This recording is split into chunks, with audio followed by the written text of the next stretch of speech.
Assalamualaikum warahmatullahi wabarakatuh. Perkenalkan, nama saya Bayu Alif Arif Putra dengan NIM 1030 12430057 dan dari kelas A12IF.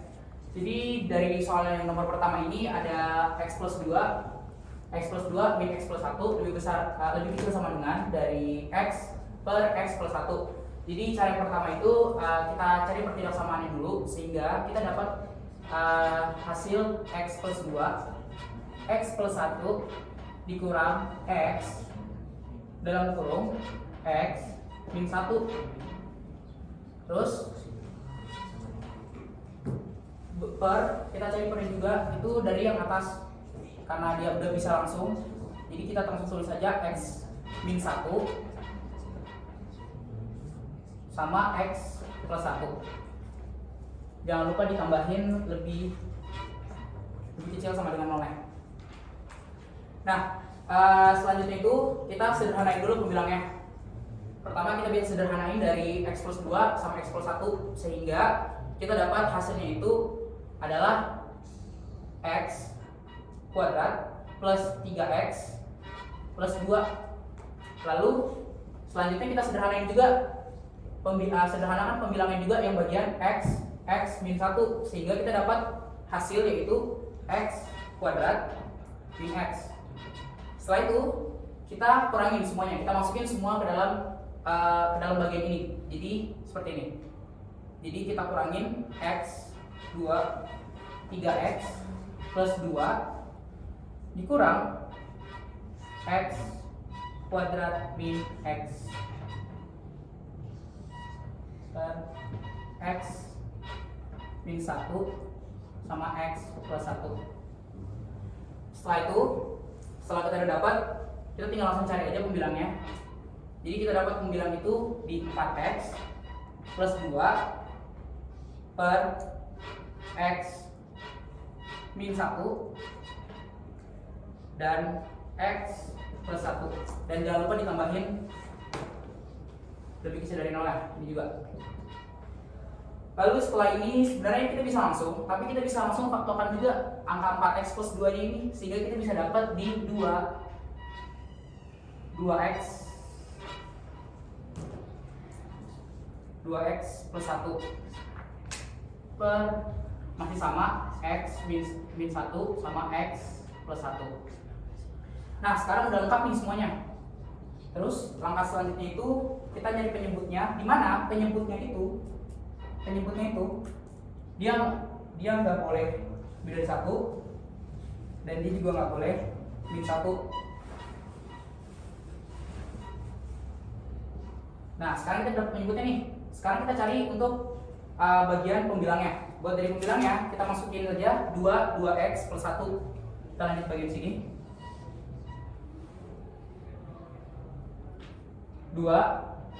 2X plus 1 sama dengan 0. Terus lanjut lagi 2X plus 1 sama dengan 0. 2X sama dengan min 1 karena pindah ruas ke kanan. Lalu X 2 nya kita pindah ruasin hingga jadi hasil dapatnya itu 1 min 1 per 2. Nah terus tinggal kita buat nih garis bilangannya. Pertama itu min 1 per 2 sama 1.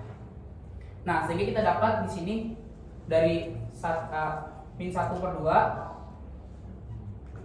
sama min 1.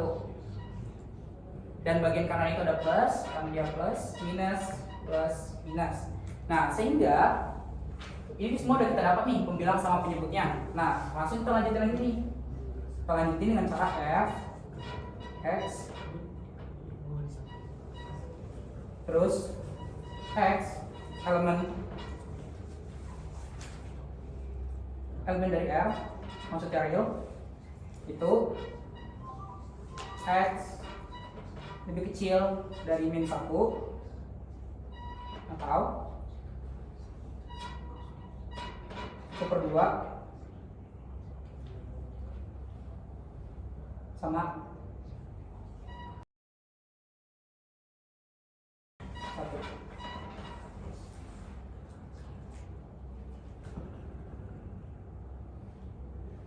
Sehingga di sini kita bisa langsung dapat hasilnya itu adalah pertama karena min 1 ya, kan berarti dia tidak terhingga, jadi langsung aja min tidak terhingga sama 1, lalu itu ada di 1/2, min 1/2 sama 1. Sekian buat nomor 1. Selanjutnya adalah nomor 2. Buat nomor 2 ini kita nyari pemilihan garis dari 31 dan 24. Buat pertama itu kita cari dulu pembimbingannya atau gradiennya dengan rumus Y2 min Y1 per X2 min X1. Nah, sekarang kita masukin angkanya. Y2 nya itu 4, min 1, Y1 nya itu 1, per X2 nya itu angka 2, lalu X1 nya itu angka 3.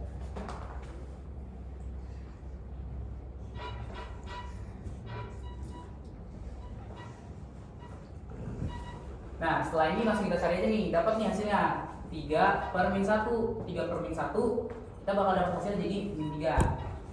Nah, sekarang udah dapat nih, terus kita cari persamaan garisnya dengan rumus Y min Y1 sama dengan M X min X1. Nah, kita tinggal masukin angkanya. Angkanya itu Y nya itu Y min 1. Lalu tadi kita udah dapat gradiennya itu min 3. Setelah itu kita masukin X min X1 nya itu tadi udah ditentuin ya, min 3 dari sini. Kita masukin 3. Nah, sekarang tinggal disederhanain nih semua ini. Sehingga kita dapatlah Y sama dengan min 3X plus 10. Cukup sekian, terima kasih. Halo semuanya, kita lanjut untuk nomor 3. Buat soal nomor 3 itu diketahui sebuah fungsi fx dengan cos x dan gx dengan akar x. Jadi kita disuruh untuk tentuin domain dari fungsi komposisi g bundaran fx.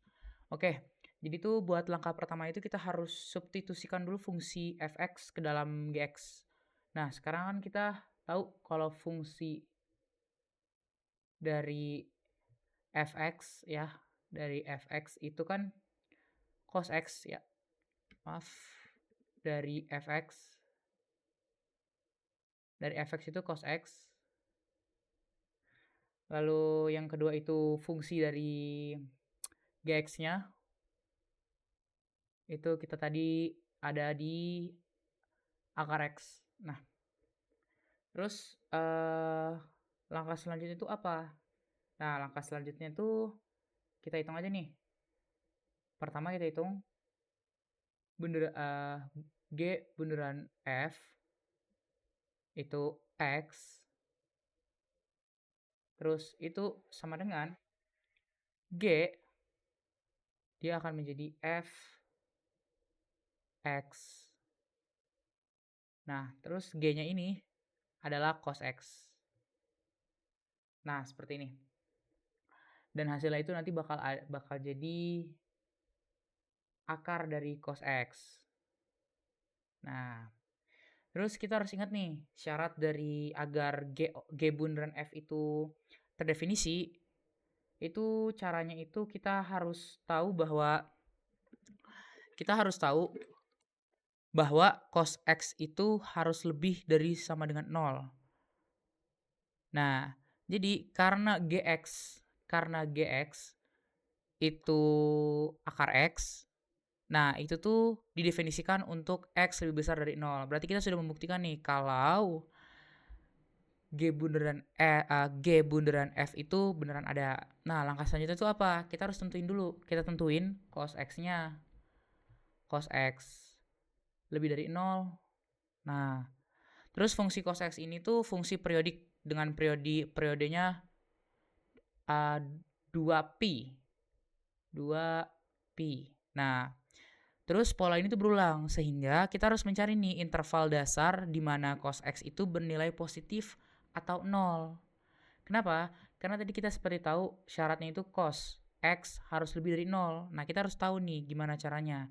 Nah, karena tadi kita tahu cos x itu fungsi periodinya itu 2pi, karena dia berulang, kita dapatlah x elemen itu ada di min per 2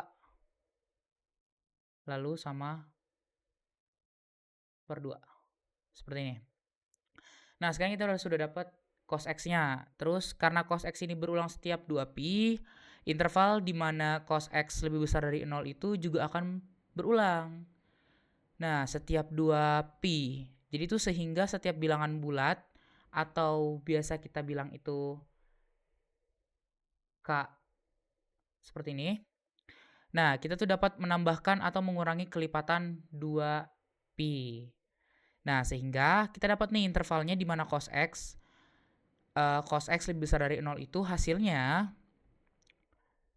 elemen dari X elemen, sebentar, ininya salah. Seperti ini. Elemen, kita masukin tadi yang pi per 2-nya, terus ditambah 2pi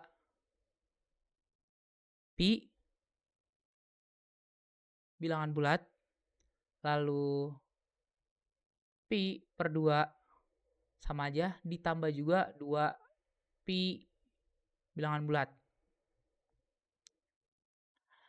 Dengan dia itu dengan K bilangan bulat. Nah, seperti itu. Jadi tuh kita sudah dapat sebenarnya buat semua itu sudah selesai. Kita sudah dapat domain dari G bundaran F X. Kita sebenarnya sudah nemu dari caranya ini tadi. Nah, sehingga kita dapat nih hasilnya. Di mana X elemen, terus di dalamnya itu ada tadi min pi per 2 ditambah 2pi bilangan bulat, lalu ada pi per 2 plus 2pi. Nah, jadi inilah hasil dari fungsi untuk domain G bundaran f X. Inilah fungsinya.